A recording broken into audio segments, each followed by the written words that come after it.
Good morning all student. अपना chapter चल रहा था रासायनिक अभिक्रियाएं और रासायनिक समीकरण। 3 नंबर का चैप्टर था जिसके अंदर रासायनिक अभिक्रिया रासायनिक समीकरण की अपनी परिभाषा पढ़ी थी। रासायनिक समीकरण है क्या? रासायनिक समीकरण के अंदर 2 भाग अपने पढ़े थे, एक अभिकारक वाला भाग और दूसरा उत्पाद वाला भाग। जैसे A प्लस B आपस के अंदर अभिक्रिया करके CD का निर्माण करते हैं, CD का निर्माण करते हैं।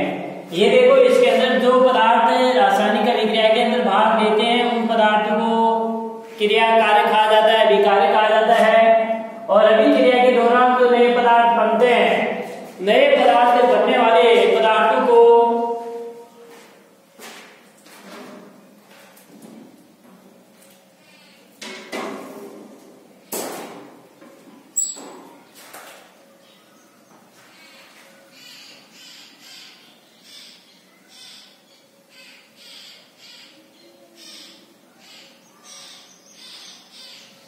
जो नए पदार्थ बनते हैं उनको अपन उत्पाद कहते हैं।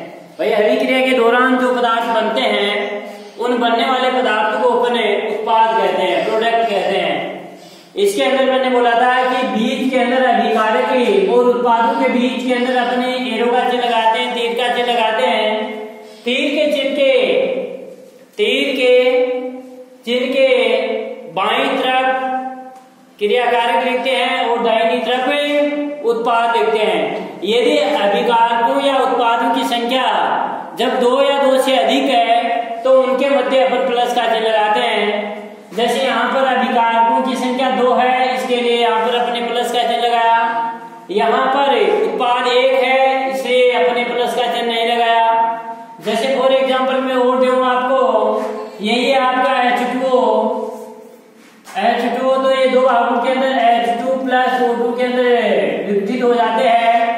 इसके अंदर देखो अभिकारक अपना 1 है लेकिन उत्पाद अपने 2 है। 2 प्रोडक्ट होने के कारण से इसके बीच के अंदर अपने कैस का चिन्ह लगाया, प्लस का चिन्ह लगाया है। तो जब उत्पादों की संख्या या अभिकारकों की संख्या आपकी 2 या 2 से अधिक है तो उनके मध्य अपन प्लस का चिन्ह लगाते हैं। ये इस प्रकार से। और यदि अभिकारकों की संख्या भी 2 या 2 से अधिक हो सकती है, जैसे कार्बन का दहन है C प्लस O2, अभिक्रिया के दौरान CO2 का निर्माण हुआ तो यहाँ पर देखो 2 अभिकारकों की संख्या 2 है, 2 होने के कारण से यहाँ पर अपने क्या लगाया, प्लस का चिन्ह लगाया है। तो अभिकारकों या उत्पादों की संख्या जब 2 या 2 से अधिक है तो उनके मध्य अपन प्लस का चिन्ह लगाते हैं, चाहे किसी में भी हो। यह रासायनिक समीकरण अपना हो गया था। रासायनिक समीकरण लिखने के कुछ एक आपके नियम भी हैं। रासायनिक अभिक्रिया के अंदर जो भी पदार्थ हैं वो भाग लेते हैं, भाग लेने वाले पदार्थों को प्रतीक रूप में या संकेत रूप में लिखने को ही अपन क्या कहते हैं, प्रतीक रूप में लिखने को ही रासायनिक समीकरण कहा था। अब अपने पढ़ेंगे अपन रासायनिक अभिक्रिया। रासायनिक अभिक्रिया केमिकल रिएक्शन।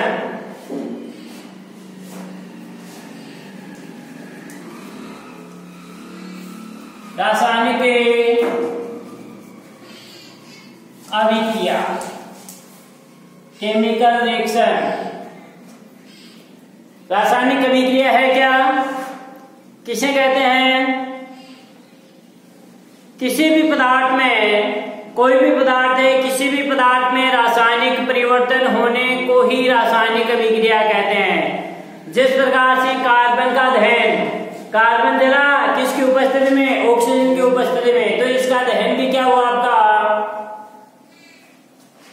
क्या हुआ, एक रासायनिक अभिक्रिया हुई। मैग्नीशियम के फित्ते का दहन Mg प्लस O2 आपस में अभिक्रिया करके MgO का निर्माण करते हैं, ये भी क्या हुआ, रासायनिक अभिक्रिया। भाई इनके बीच के अंदर 2 रिएक्टेंट के बीच के अंदर जब क्रिया होती है तो यही क्या है, रासायनिक अभिक्रिया है। तो किसी भी पदार्थ में रासायनिक परिवर्तन होने को ही रासायनिक अभिक्रिया कहते हैं। देखो किसी पदार्थ में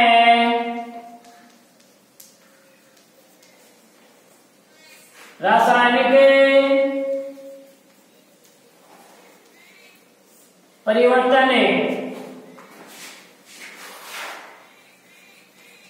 परिवर्तन होने को ही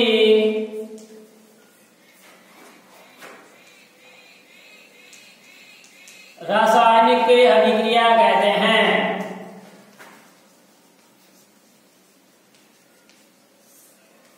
अभिक्रिया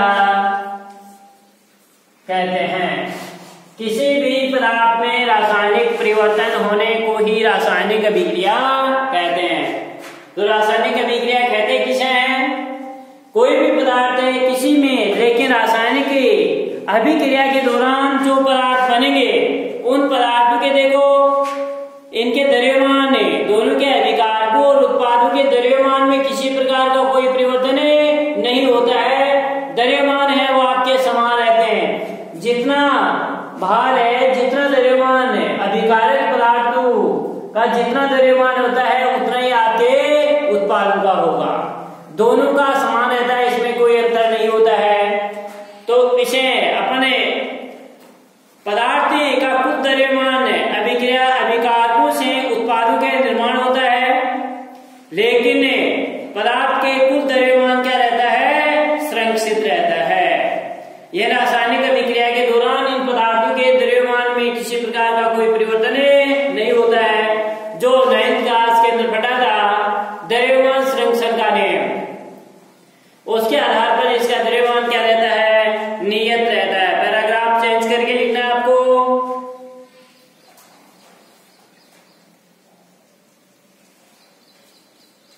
रासायनिक अभिक्रिया के दौरान रासायनिक अभिक्रिया के दौरान अभिकारकों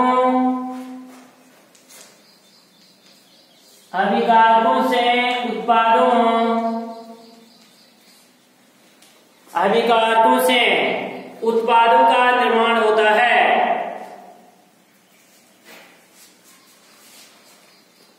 उत्पादों का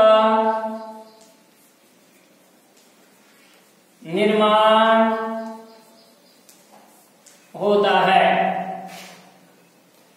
अभिकारकों से उत्पादों का निर्माण होता है, परंतु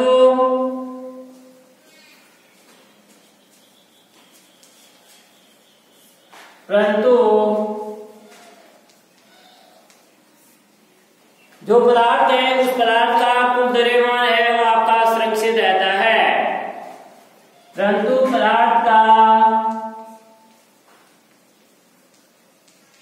द्रव्यमान सुरक्षित रहता है।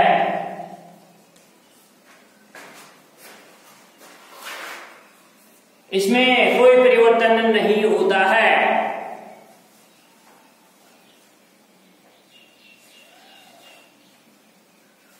और जो रासायनिक अभिक्रिया होती है उस रासायनिक अभिक्रिया को रासायनिक समीकरण के द्वारा अपन व्यक्त करते हैं। जैसे फॉर एग्जाम्पल मैं आपको दूं, ये मैग्नीशियम है Mg प्लस ऑक्सीजन की उपस्थिति में जब ये अभिक्रिया करवाई जाती है, देखो मैग्नीशियम है, मैग्नीशियम ठोस अवस्था के अंदर होती है, सॉलिड स्टेज के अंदर है। ऑक्सीजन है, ये आपकी गैसीय अवस्था के अंदर है। Mg ऑक्सीजन के साथ अभिक्रिया करके मैग्नीशियम ऑक्साइड का निर्माण करती है MgO। समीकरण संतुलित कर दो, टू लगा दो, ये मैग्नीशियम ऑक्साइड का निर्माण होता है। मैग्नीशियम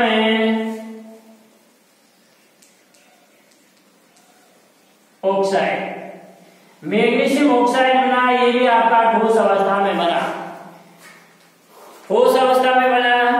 लेकिन इसके अंदर अपन देखते हैं ये मैग्नीशियम है, मैग्नीशियम है और ऑक्सीजन है। मैग्नीशियम के परमाणु की संख्या कितनी है?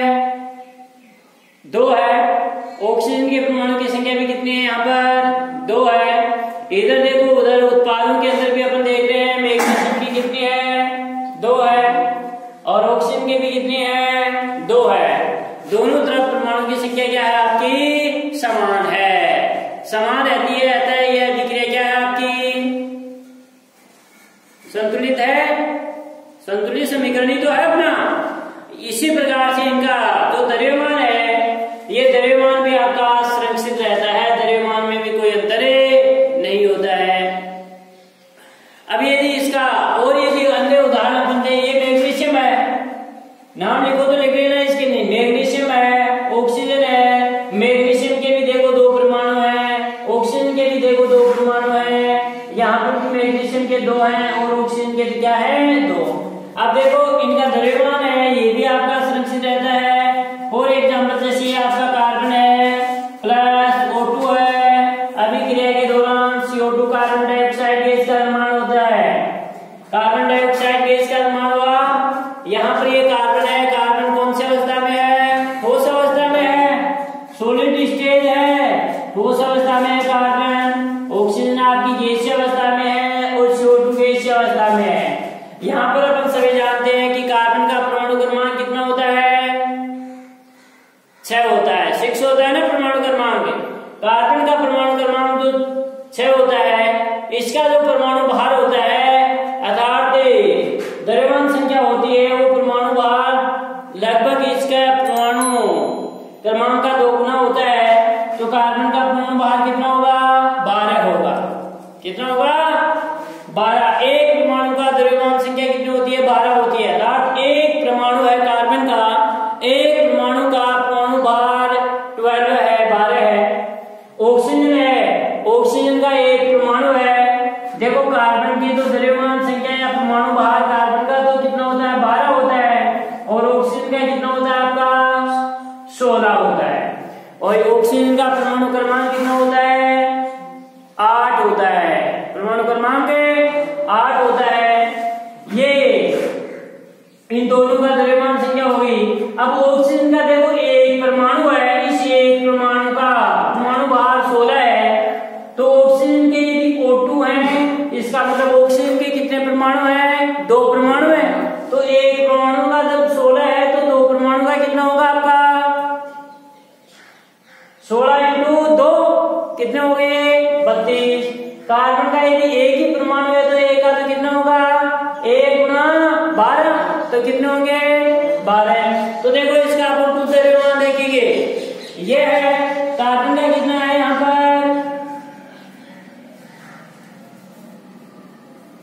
12 × 1, ऑक्सीजन का कितना है 16 × 2, क्योंकि एक ऑक्सीजन के परमाणु का द्रव्यमान संख्या या परमाणु भार 16 होता है, तो 16 × 2। इसमें देखो कार्बन है, कार्बन का कितना है वही 12 × 1, ये दोनों जुड़े हुए हैं ना CO2 कार्बन, तो दोनों के जोड़ दो प्लस कितने ऑक्सीजन के कितने हैं 16 है, 16 × 2, तो देखो कितने हो गए यहाँ पर इसके कितने हो गए हैं 12 और इसकी 16 32, 12 और 16 कितने हो गए कुल 12 और 32 कितने हो गए 44। तो ये इसका 44 जो कुल द्रव्यमान कितना है इसका 44 ग्राम है, कितना ग्राम है 44 ग्राम कुल द्रव्यमान हो गया।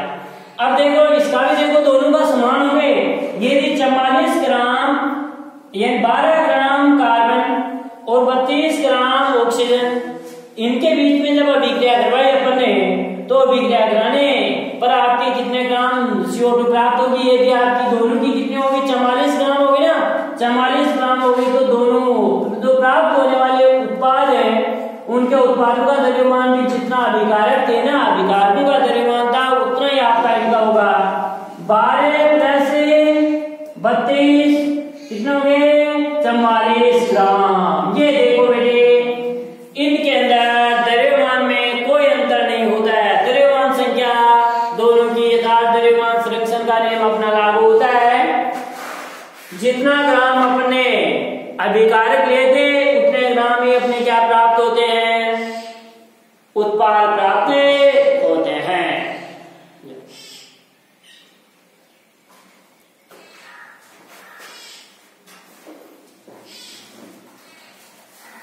दोनों समान होते हैं, कोई इनके अंदर, इसे कहते हैं अपन द्रव्यमान संरक्षण का नियम।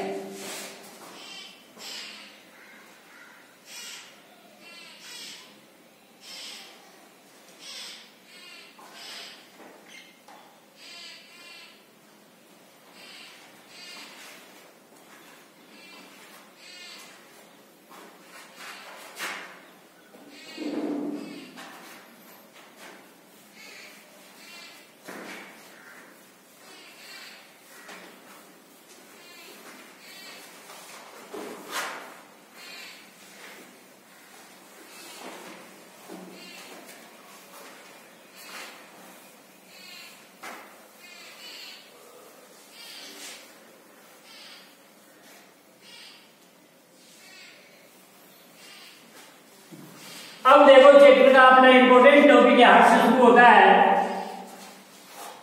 कि रासायनिक अभिक्रियाएं।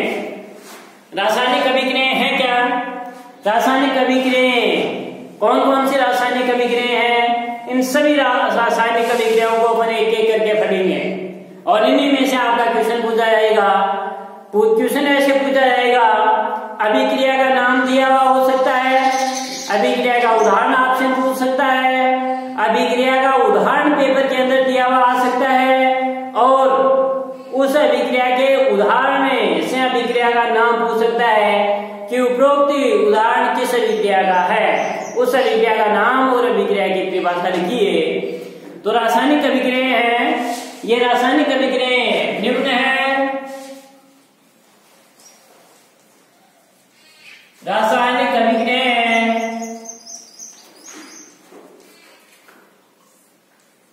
अभिक्रियाएं निम्न है। पहले अपनी रासायनिक अभिक्रिया आती है वो है संयोजन अभिक्रिया, जिसको संयोगमन अभिक्रिया भी कहते हैं, योगात्मक अभिक्रिया भी कहते हैं। पहली अभिक्रिया आती है संयोगमन अभिक्रिया, योगात्मक अभिक्रिया, संयोजन अभिक्रिया।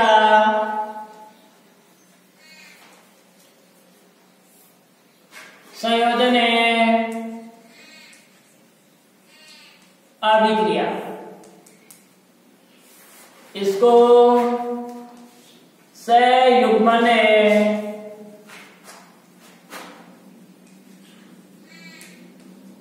अभिक्रिया भी कहते हैं, योगात्मक अभिक्रिया भी कहते हैं, योगशील अभिक्रिया भी कहते हैं। भाई योग होता है, इसके नाम में ही देखो इसकी परिभाषा है। संयोजन अभिक्रिया क्या है? यानी दो या दो से अधिक पदार्थ आपस के अंदर मिलकर के जब एक ही पदार्थ का जहां पर आपका निर्माण होता है तो ऐसी अभिक्रिया को आपने को संयोगमन अभिक्रिया करनी है, संयोजन अभिक्रिया करनी है। दो या दो से अधिक पदार्थ, पदार्थ के अंदर आपके तत्व भी हो सकते हैं, यौगिक भी हो सकते हैं, वो आपस के अंदर मिलकर के जब एक ही पदार्थ का यदि निर्माण करते हैं तो ऐसी अभिक्रिया आपने कौन सी अभिक्रिया कहलाती है? संयोगमन अभिक्रिया कहलाती है, संयोजन अभिक्रिया कहलाती है। संयोजन अभिक्रिया में रिएक्टेंट की संख्या दो या दो से अधिक होती है। संयोगमन अभिक्रिया में रिएक्टेंट यानी उत्पादों की संख्या दो या दो से अधिक होती है, अभिकारकों की संख्या दो या दो से अधिक होती है, लेकिन उत्पाद सदैव सदैव एक बनेगा। उत्पादों की संख्या एक होगी, अभिकारकों की संख्या दो या दो से अधिक और प्रोडक्ट की संख्या केवल एक। तो ऐसी अभिक्रिया कौन सी अभिक्रिया कहलाती है? संयोगमन अभिक्रिया। अरे फॉर एग्जाम्पल, दो यदि छोटे छोटे लड्डू हैं, दो छोटे छोटे लड्डू हैं और दो छोटे छोटे लड्डू मिलकर के एक बड़े लड्डू का निर्माण कर लेते हैं, तो ऐसी अभिक्रिया कौन सी होगी? संयोगमन अभिक्रिया। ये देखो, ये दो हैं, ये दो लड्डू हैं, दो लड्डू आपस में, दो लड्डू को आपस में मिलाएंगे तो जिसका निर्माण होगा एक लड्डू, लेकिन क्या पहले जैसा मिलेगा? नहीं, थोड़ा आकार के अंदर मोटा। तो ऐसी अभिक्रिया कौन सी अभिक्रिया होगी? कौन सी होगी? कौन सी होगी? संयोगमन अभिक्रिया होगी। यानी दोनों मिलकर के जब एक का निर्माण कर लेते हैं तो ऐसी विक्रिया कौन सी विक्रिया होगी? संयुग्मन विक्रिया। जैसे फॉर एग्जाम्पल में देऊं A प्लस बी की जगह कोई पदार्थ है, आपस के अंदर मिलकर के जब ए बी का निर्माण कर रहे हैं, उत्पाद देखो अभिकारकों की संख्या 2 है लेकिन उत्पाद की संख्या तो यहाँ पर अपन कहेंगे तो एक ही तो है। तो जब 2 या 2 से अधिक अभिकारक आपस के अंदर मिलकर के एक उत्पाद का निर्माण करते हैं तो ऐसी विक्रिया कौन सी विक्रिया कहलाती है? अपनी संयुग्मन विक्रिया कहलाती है, संयोजन अभिक्रिया कहलाती है, योगात्मक अभिक्रिया कहलाती है, योगशील अभिक्रिया कहलाती है। कंफ्यूज नहीं होना है, आप कहीं कंफ्यूज हो जाओ कि हम वहां पर अपने क्लास के अंदर जो जब पढ़ा था तब तो आप अपने संयोजन अभिक्रिया पढ़ी थी और एग्जाम के अंदर ये क्या कौन सी विक्रिया आ गई? योगशील अभिक्रिया आ गई। योग का मतलब योग जुड़ना, संयोजन का मतलब संयोग जुड़ना, योगा संयुग्मन का मतलब है जुड़ना। तो यानी इनके अंदर सभी पदार्थ के अंदर क्या होते हैं? 2 या 2 से अधिक पदार्थ आपस के अंदर मिलकर के एक ही पदार्थ का निर्माण करते हैं तो यह विक्रिया कौन सी विक्रिया कहलाती है? संयुग्मन अभिक्रिया कहलाती है, संयोजन अभिक्रिया कहलाती है।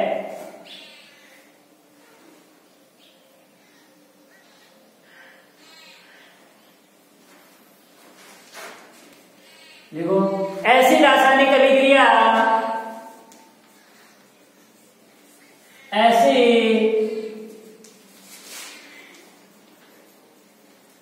रासायनिक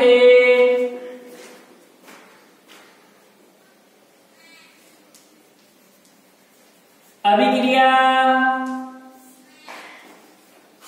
जिसमें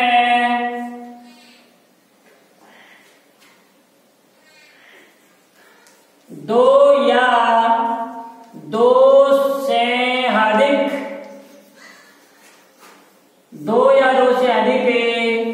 अभिकारक पदार्थ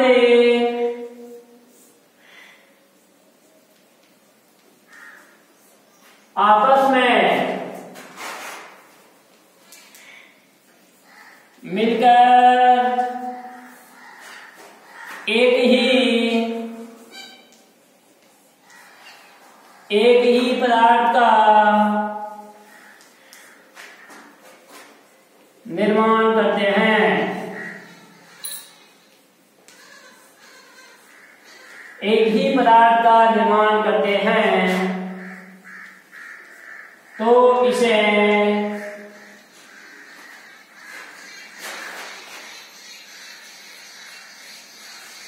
संयोजन अभिक्रिया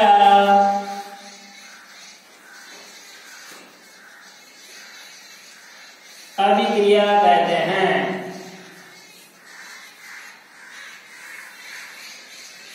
ऐसी रासायनिक अभिक्रिया जिसमें दो या दो से अधिक अभिकारक पदार्थ अभिकारक पदार्थ आपस में मिलकर एक ही पदार्थ का निर्माण करते हैं। अर्थात दो या दो से अधिक पदार्थ मिलकर के यदि एक पदार्थ का निर्माण करते हैं तो ऐसी अभिक्रिया संयोजन अभिक्रिया, योगशील अभिक्रिया, संयुग्मन अभिक्रिया, योगात्मक अभिक्रिया कहलाती है। फॉर एग्जाम्पल इसे पहला चेंज करके लिख दो। इसे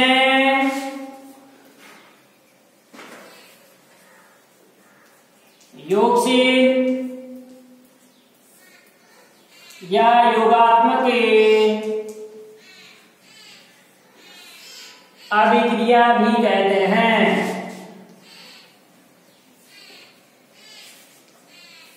अभिक्रिया भी कहते हैं।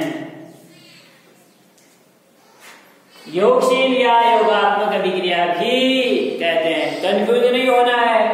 यदि संयुग्मन आ जाए तो भी आपको इसी को करना है, योगशील आ जाए तो भी आपको इसी को करना है, योगात्मक आ जाए तो भी आपको इसी को करना है, संयोजन आ जाए तो भी इसी को करना है। एक ही बात है, कंफ्यूज होने की कोई आवश्यकता नहीं है। यानी दो से अधिक पदार्थ मिले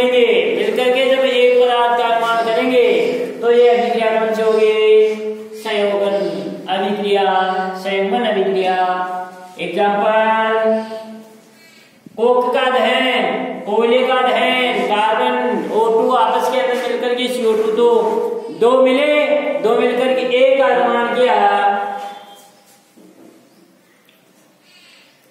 कोक का दहन, कोयले का दहन,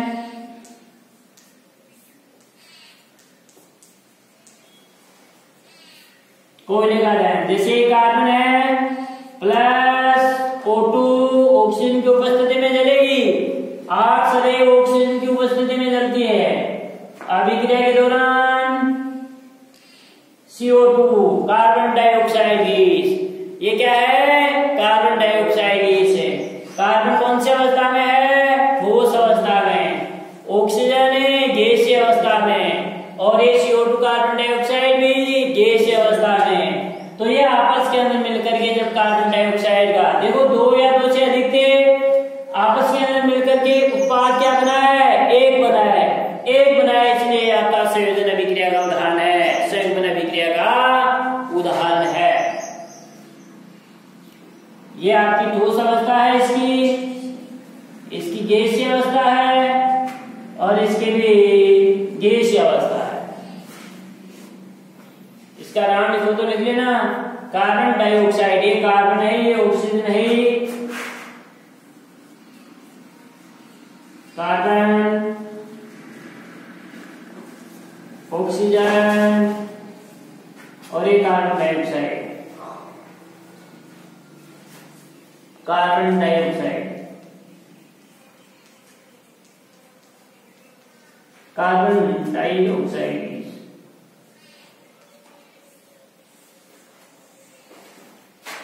इसी प्रकार से दूसरा एग्जांपल है मैग्नीशियम के फीते का दहन।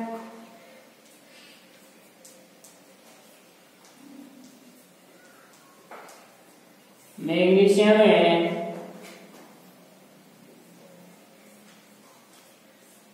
फीते का दहन।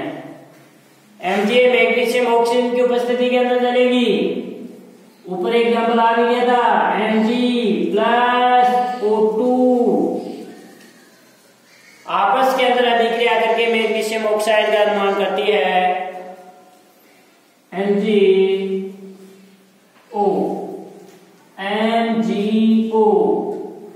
ये ठोस अवस्था के अंदर प्राप्त होता है। यह आपका ऑक्सीजन गैसीय अवस्था में है, ये मैग्नीशियम ठोस अवस्था में होता है।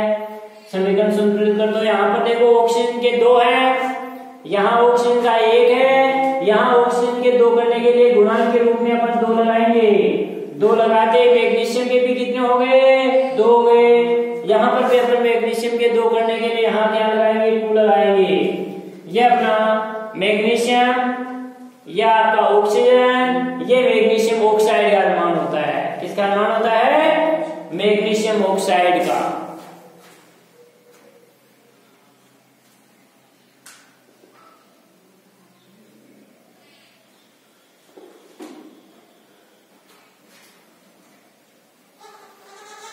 इसी प्रकार से दूसरा एग्जांपल आपका एथीन का हाइड्रोजनीकरण। एथीन है, उसका हाइड्रोजनीकरण भी आपका क्या है? संयुग्मन अभिक्रिया। भाई एथीन के अंदर H का हाइड्रोजन जुड़ जाएगा एक के अंदर, दोनों के अंदर, और एथीन से एथेन का निर्माण हो जाएगा। एथीन से एथेन का निर्माण भी आपका क्या है? संयुग्मन अभिक्रिया का उदाहरण है।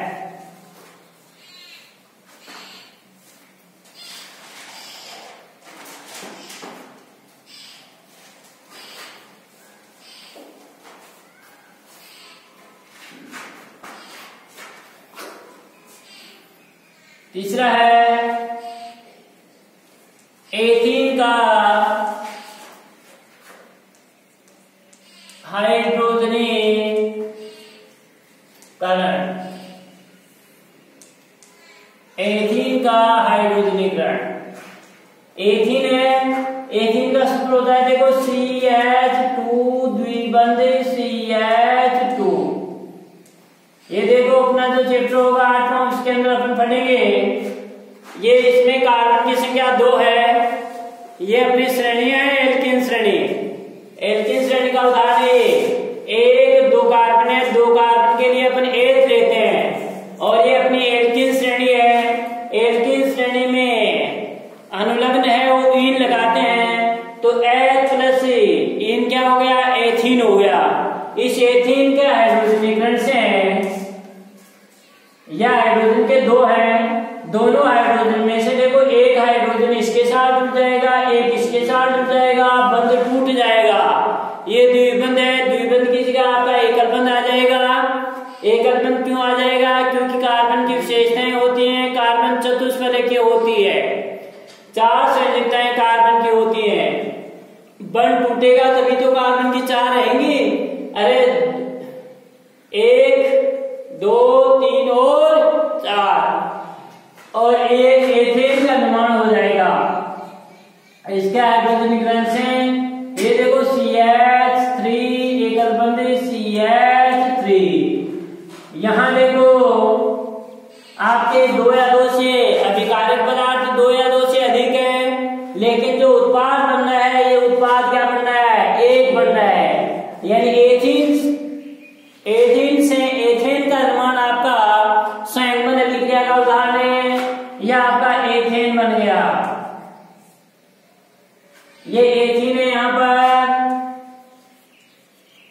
इसका हाइड्रोजनीकरण हुआ और हाइड्रोजनीकरण के दौरान एथेन बन गया। किसकी उपस्थिति के अंदर यह अभिक्रिया होती है, निकेल उत्प्रेरक की उपस्थिति में यह अभिक्रिया संपन्न होती है।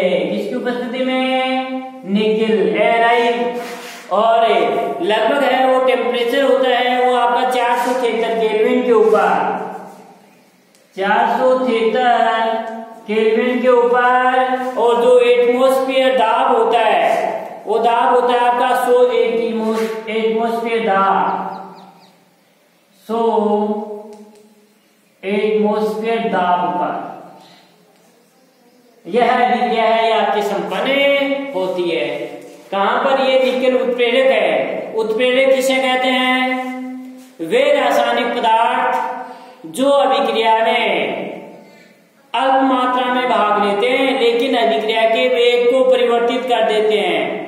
अभिक्रिया के वेग को तो परिवर्तित कर देते हैं लेकिन स्वयं अपरिवर्तित रहते हैं। ये निकेल उत्प्रेरक यदि यहाँ पर अपन नहीं डालेंगे ना तो एथीन का हाइड्रोजनीकरण नहीं होगा, लेकिन अब ये निकेल उत्प्रेरक डालते अभिक्रिया को तो संपन्न करवा दी, एथीन से एथीन का निर्माण कर दिया, लेकिन इसके स्वयं में कोई परिवर्तन नहीं होता है। तो वे रासायनिक पदार्थ जो अभिक्रिया में अल्प मात्रा में भाग लेते हैं, थोड़ी सी मात्रा डालने पर ही अभिक्रिया के वेग को तो परिवर्तित कर देते हैं। वेग को उत्प्रेरक है, अभिक्रिया के वेग को बढ़ाते भी है तो अभिक्रिया के वेग को घटाते भी है। भाई परिवर्तित का मतलब तो दोनों ही हो गए, घटाना और बढ़ाना।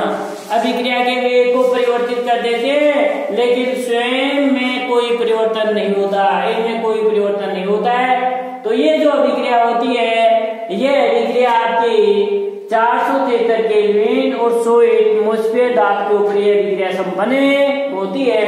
अब देखो क्वेश्चन आपका पूछा जा सकता है, यहाँ ये अभिक्रिया दे दी जाए, एक्स वाई दे दिया जाए तो एक्स की जगह निकेल होगा एनाइन और ये वाई की जगह कितने एटमॉस्फेयर दाब के ऊपर, तो ये अभिक्रिया है, एक्स और वाई का मान आपको लिख देना है।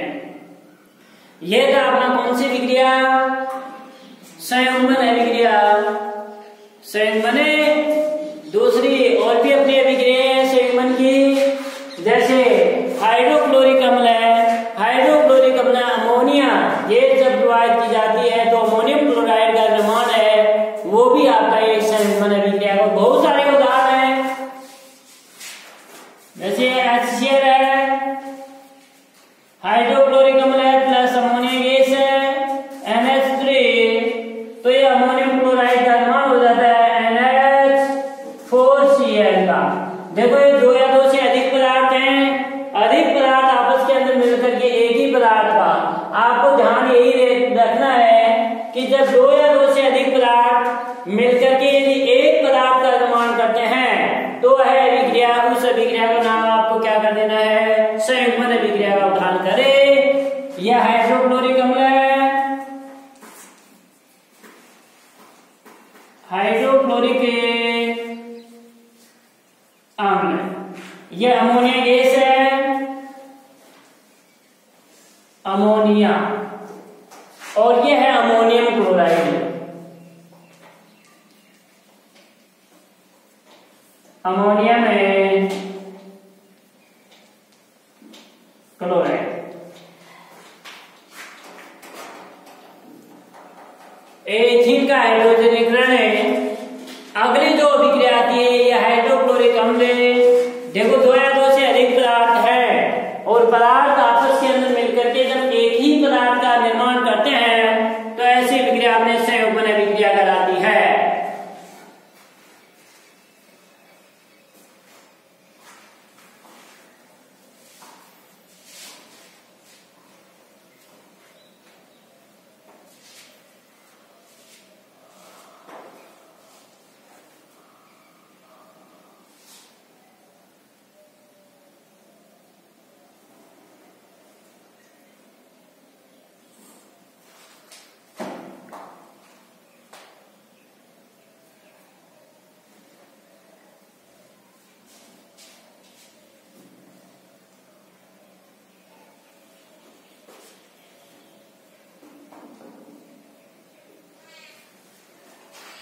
दूसरी अभिक्रिया आती है वो अपनी इंपोर्टेंट अभिक्रिया है, सेकंड अभिक्रिया विस्थापन अभिक्रिया।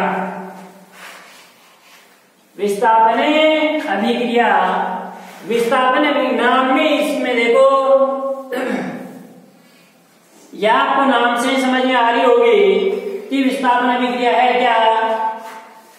ऐसी रासायनिक अभिक्रिया जिसमें जो अभिकारक पदार्थ है, ऐसी रासायनिक अभिक्रिया जिसमें अभिकारकों में उपस्थित परमाणु या परमाणु समूह, अभिकारक का जो दूसरा पदार्थ है, दूसरे पदार्थ में उपस्थित अभिकारकों के परमाणु या परमाणु समूह द्वारा क्या कर दिए जाते हैं, विस्थापित कर दिए जाते हैं, हटा दिए जाते हैं। तो ऐसी अभिक्रिया कौन सी अभिक्रिया कहलाती है, विस्थापन अभिक्रिया कहलाती है। अर्थात ऐसी रासायनिक अभिक्रिया जिसमें अधिक अभिक्रियाशील पदार्थ कम अभिक्रियाशील पदार्थ को विस्थापित कर देता है, कौन सी अभिक्रिया कहलाती है, कौन सी, विस्थापन अभिक्रिया कहलाती है। सेकंड अभिक्रिया है विस्थापन अभिक्रिया।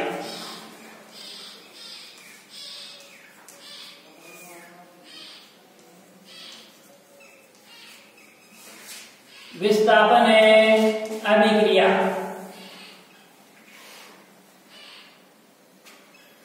विस्थापन अभिक्रिया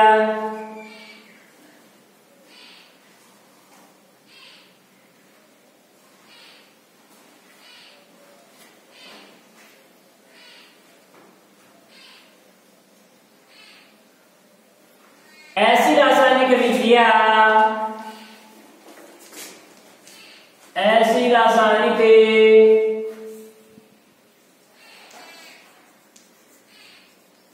अभिक्रिया जिसमें, ऐसी रासायनिक अभिक्रिया जिसमें एक अभिकारक में, जिसमें एक अभिकारक में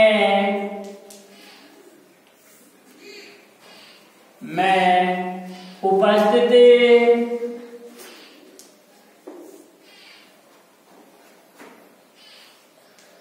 परमाणु या परमाणु समूह, एक अभिकारक में उपस्थित परमाणु या परमाणु समूह दूसरे अभिकारक, दूसरे अभिकारक के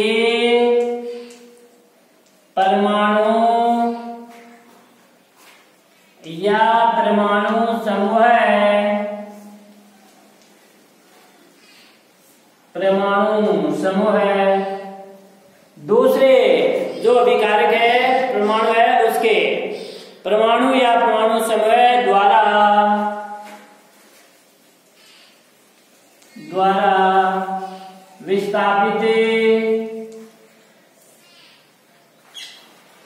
विस्थापित हो जाते हैं। विस्थापन अभिक्रियाएं, विस्थापन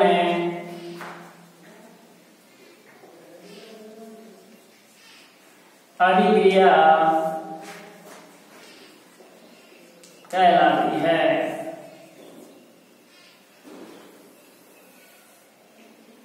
ऐसी रासायनिक अभिक्रिया जिसमें एक अभिकारक में उपस्थित परमाणु या परमाणु समूह दूसरे अभिकारक के परमाणु या परमाणु समूह द्वारा विस्थापित हो जाते हैं,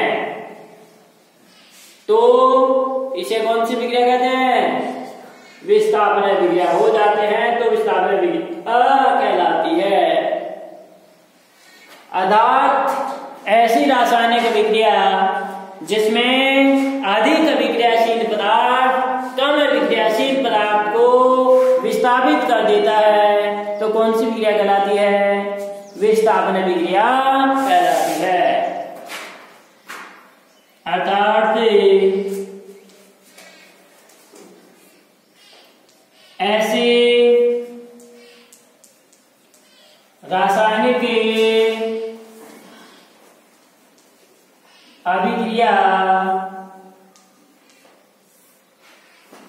जिसमें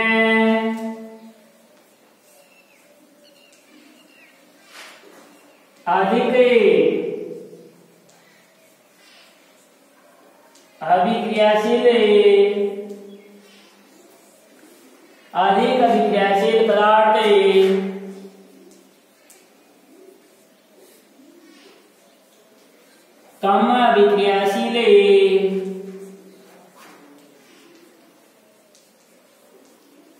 कम अभिक्रियाशील पदार्थ को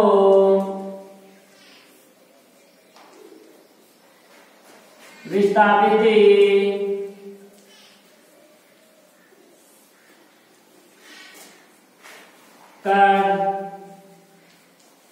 देता है, तो इसे विस्थापन अभिक्रिया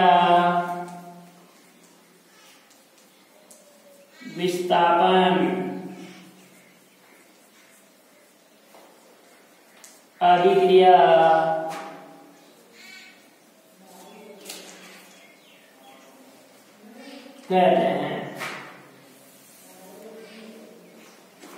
ऐसी रासायनिक अभिक्रिया जिसमें अधिक अभिक्रियाशील पदार्थ कम अभिक्रियाशील पदार्थ को विस्थापित कर देता है, तो इसे अपने विस्थापन अभिक्रिया कहते हैं। अधिक अभिक्रियाशील पदार्थ है वो कम अभिक्रियाशील पदार्थ को विस्थापित कर देता है, तो यह इसे क्या कहते हैं अपने? अरे एक की क्रियाशीलता यदि ज्यादा है, दूसरे की क्रियाशीलता कम है, अधिक क्रियाशीलता वाला पदार्थ जैसे वहां पर आएगा, कम अभिक्रियाशीलता वाला पदार्थ है वो क्या हो जाएगा? वहां से हट जाता है। तो ऐसी विक्रिया कौन सी विक्रिया कहलाती है? विस्थापन अभिक्रिया कहलाती है। जैसे फॉर एग्जाम्पल है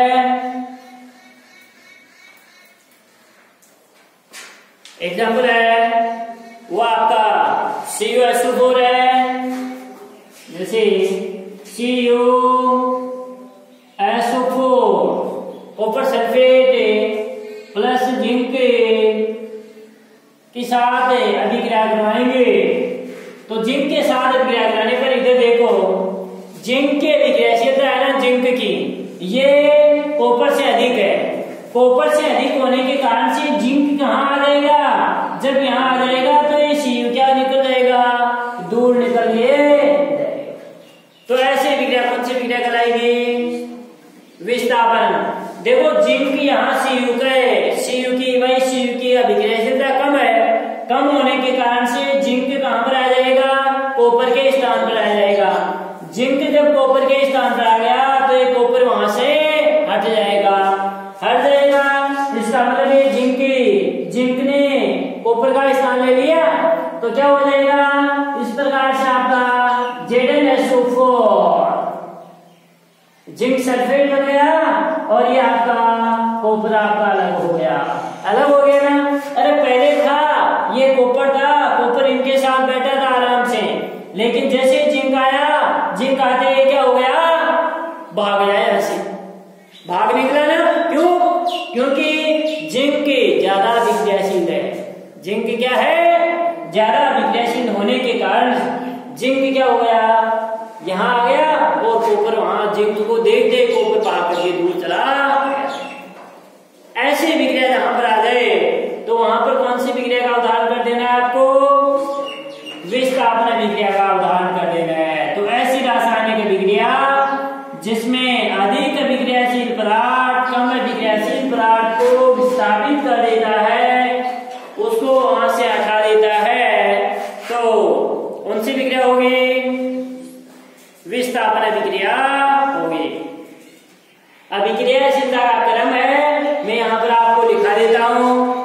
अभिक्रियाशीलता अत्यधिक अभिक्रियाशील तत्व है, कम अभिक्रियाशील तत्व है, इनको मैं लिखा देता हूँ किस प्रकार से, फिर आपको याद नहीं तो कैसे पता चलेगा कि कौन सी है, कौन सा पदार्थ है वो अधिक अभिक्रियाशील है और कौन सा कम अभिक्रियाशील पदार्थ है।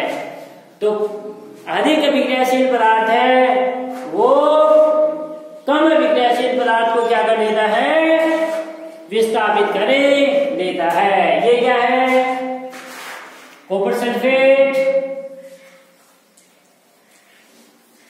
Copper sulphate. ये क्या है, जिंक। ये जिंक सल्फेट आपका प्राप्त होता है, जिंक सल्फेट, और ये कॉपर।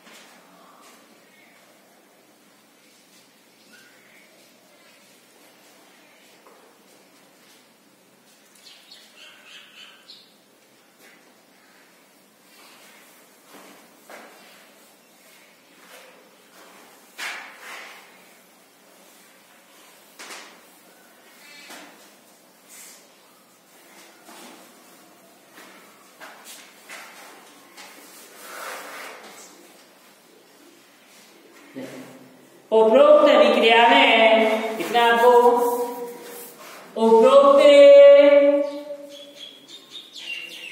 अभिक्रिया में,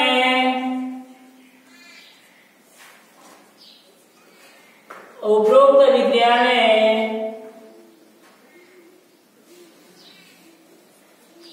Zn जिंक, जिंक की क्रियाशीलता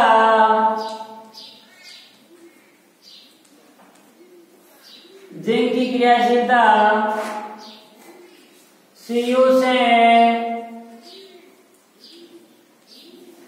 से अधिक होने के कारण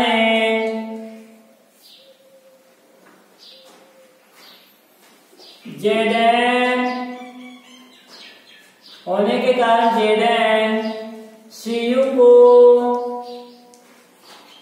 प्रतिस्थापित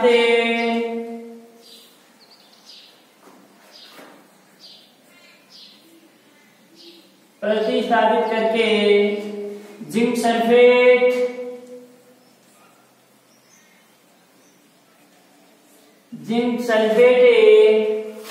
का निर्माण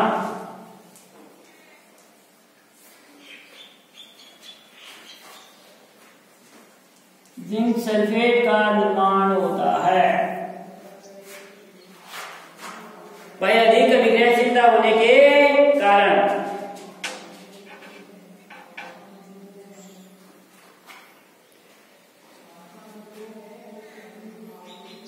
विक्रियाशीलता लिख लेना।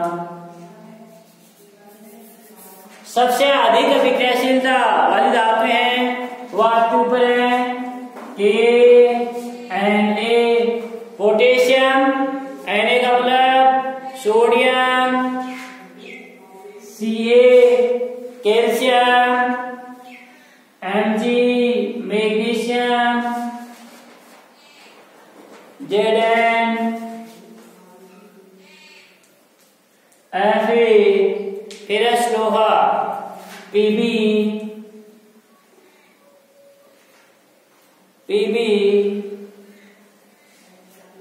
H Cu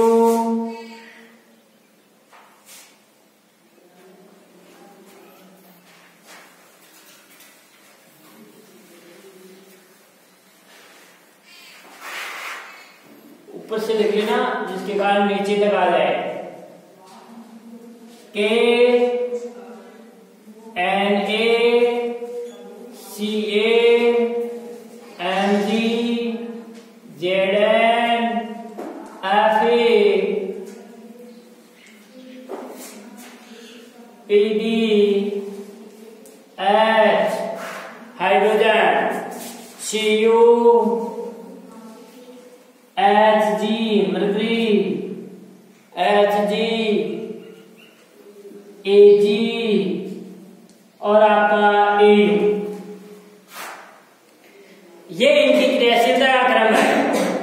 ये क्रियाशीलता का क्रम है वो पहले अपन ऊपर से नीचे जाते हैं तो ऊपर से नीचे जाने पर ये क्रियाशीलता का घटता हुआ क्रम है। सबसे ऊपर है, इनकी क्रियाशीलता सबसे अधिक है। जैसे जैसे अपन नीचे आ रहे हैं वैसे वैसे क्रियाशीलता का क्या है, घटता हुआ क्रम है।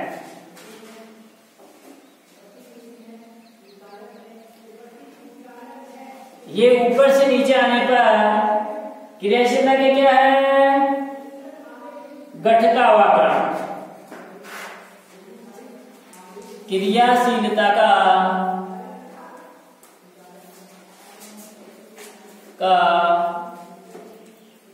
घटता हुआ क्रम।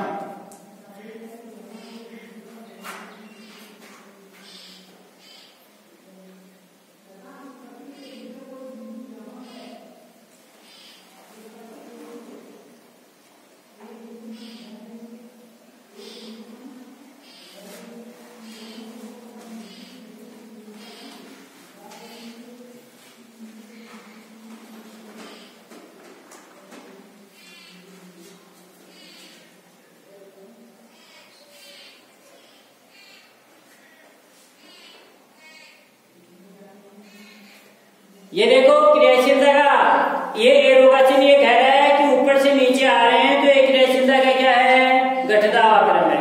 देखो इनको याद कैसे करोगे कान्हा ने कहा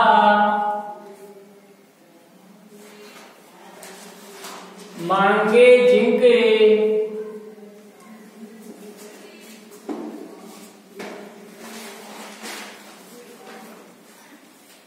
फिर प्रभु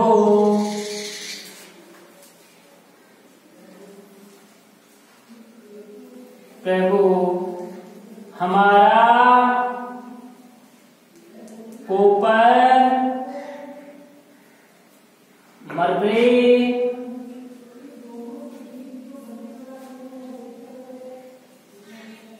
AgAu।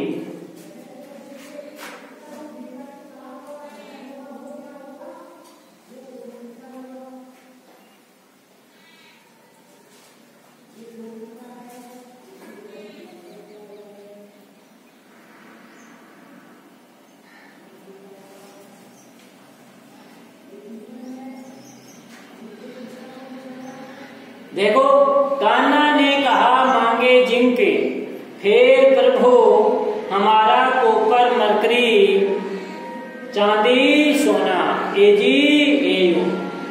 काना का मतलब है के, ने का एंगे, कहा का सी, मांगे का एम जी, जिंक का जेड एन, फेर का एफ ई, प्रभु का पी बी, हमारा का एच, कोपर का सी यू, मरकरी का एच जी और ए जी का ए जी और ए यू का। देखो कान्हा ये क्रियाशीलता का घटता हुआ क्रम है। यदि अपन यही एरोवाचन यदि ऊपर लगा देते तो क्रियाशीलता का क्या हो जाता, बढ़ता हुआ क्रम हो जाता। अब जिसकी क्रियाशीलता अधिक होगी ना तभी वह कम क्रियाशील पदार्थ को विस्थापित कर पाएगा, वरना विस्थापित नहीं कर पाएगा। यह क्रियाशीलता का घटता हुआ क्रम है, यह आपको याद करना होगा। जैसे यही यदि क्वेश्चन आ जाए आपका, जैसे Zn SO4 प्लस Mg अभिक्रिया के दौरान तो क्या पदार्थ बनेगा, अभिक्रिया संपन्न होगी। तो ये विस्थापन अभिक्रिया का उदाहरण है भाई Zn है, Zn की क्रियाशीलता कम है, किसे, मैग्नीशियम में। तो मैग्नीशियम की क्रियाशीलता अधिक होने के कारण से क्या बन जाएगा, मैग्नीशियम सल्फेट बन गया MgSO4 प्लस ये Zn आपका अलग हो गया। लेकिन अभिक्रिया मानो यदि ऐसे आ जाए, क्या आ जाए कि Ca calcium sulphate CaSO4 plus Mg, तो अभिक्रिया के दौरान क्या पदार्थ बनेगा, क्या अभिक्रिया संपन्न होगी क्या, देखो इधर होगी। अरे इधर देखो यहां पर मैग्नीशियम की अभिक्रियाशीलता कैल्शियम से ज्यादा है या कम, मैग्नीशियम की अभिक्रियाशीलता, ये मैग्नीशियम है और ये क्या है, कैल्शियम है। तो मैग्नीशियम की अभिक्रियाशीलता तो कैल्शियम से क्या है आपकी, मैग्नीशियम की अभिक्रियाशीलता कैल्शियम से कम है, कम है। तो कम अभिक्रियाशील पदार्थ है वो अधिक को थोड़े विस्थापित करेगा, नहीं करेगा, तो ये अभिक्रिया संपन्न नहीं होगी, अभिक्रिया संपन्न नहीं होगी, कोई पदार्थ उत्पाद नहीं बनेगा। यदि यहाँ पर यदि ऐसे आ जाता कि MgSO4 Ca तो कैल्शियम की क्रियाशीलता ज्यादा है तो ये मैग्नीशियम को क्या कर देगा, विस्थापित कर देगा, क्या बन जाएगा MgSO4। और तो इस प्रकार से ये क्रियाशीलता का अधिक क्रियाशील पदार्थ है वही आपके कम अभिक्रियाशील पदार्थ को विस्थापित कर पाएगा। कम अभिक्रियाशील पदार्थ है वो अधिक अभिक्रियाशील पदार्थ को विस्थापित नहीं कर पाएगा।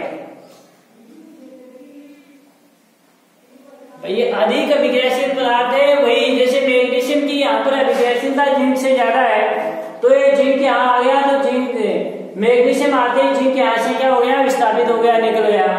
लेकिन जब मैग्नीशियम यहाँ है और जिंक यहाँ है तो क्या मैग्नीशियम को जिंक भगा सकता है क्या, नहीं भगा सकता, नहीं भगा सकता। इसका मतलब ये अभिक्रिया संपन्न नहीं हो सकती। अधिक अभिक्रियाशील पदार्थ है वो कम अभिक्रियाशील पदार्थ को विस्थापित कर देता है, तो ऐसी विक्रिया कौन सी विक्रिया कहलाती है, विस्थापन अभिक्रिया कहलाती है। यह अपनी विस्थापन अभिक्रिया है वो आपकी पूरी होती है। लेकिन एक क्रियाशीलता का क्रम आपको याद रखना है।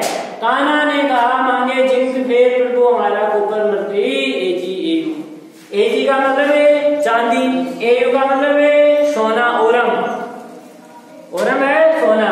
इनकी अभिक्रियाशीलता सोना, चांदी, इनकी अभिक्रियाशीलता सबसे आपकी कम होती है, अभिक्रियाशीलता कम होती है। इसीलिए तो जो अपने नाक, कान आदि के पहनने वाली जो बाली है वो किसकी बनाई जाती है, सोने या चांदी की बनाई जाती है, क्योंकि अभिक्रिया नहीं कर सकती, निम्न अभिक्रियाशील धातुएं हैं। ये उच्च अभिक्रियाशील धातुएं हैं और ये निम्न अभिक्रियाशील धातुएं हैं, और ये बीच वाली है ये आपकी मध्यम अभिक्रियाशील धातुएं हैं। तो नीचे वाली है वो कौन सी धातुएं हैं, निम्न अभिक्रियाशील, निम्न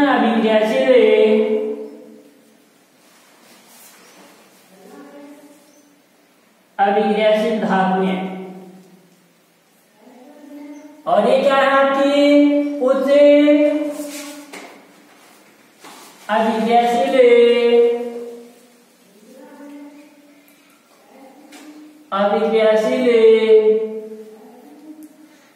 धातुएं।